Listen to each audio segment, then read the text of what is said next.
The concept of vitamins was first described by none other than Dr. Funk. In his landmark paper in 1912, the concept that there were complex compounds that our body couldn't make from scratch, and so had to get from our diet. By the mid-20th century, all of the vitamins had been discovered and isolated, but it wasn't until the 60s that we realized that certain fats were essential too. In 1929, the necessity for fat was definitively settled in the diet of the rat. But when one of the researchers tried a 99% fat-free diet on himself for 6 months, ironically, he felt better. His high blood pressure went away, he felt more energetic, his migraines disappeared.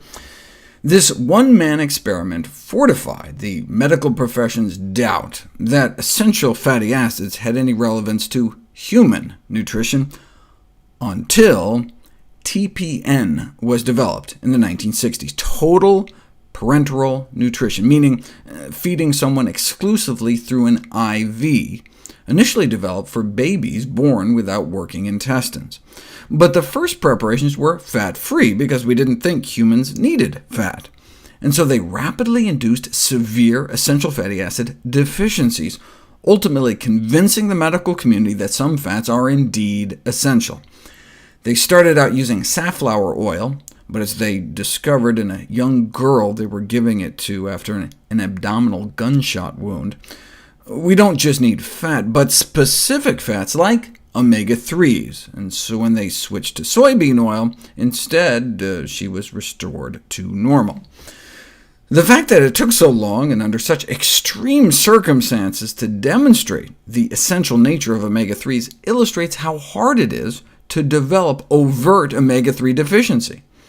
Of course, the amount required to avoid deficiency is not necessarily the optimal amount for health. A spoonful of orange juice worth of vitamin C would be enough to avoid scurvy, the overt vitamin C deficiency disease.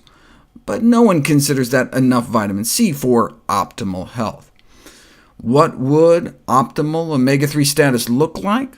Well, doubt has been cast on their role in heart health, which appears to be based on a faulty premise in the first place, and so taking extra omega-3s for our heart might not make any sense. But what about for our baby's brain?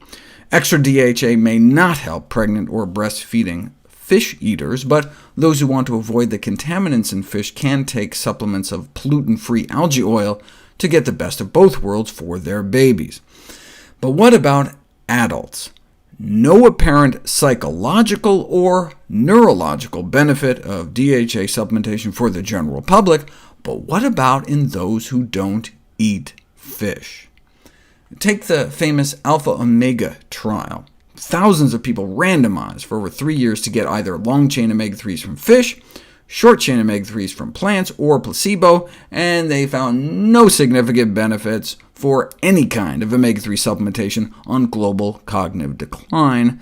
But most were eating fish, already getting preformed DHA in their diet, and so general population studies like this that found no benefit can't fully inform us about the role of DHA in brain health, any more than giving half of these people oranges, finding no difference in scurvy rates, 0 in both groups, and concluding that vitamin C plays no role in scurvy.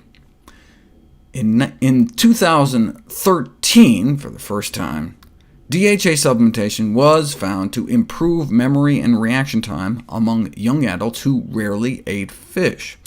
Previous randomized controlled trials failed to find such a benefit among 18 to 45-year-olds, but they all only lasted a few months at most, whereas the 2013 study lasted 6 months.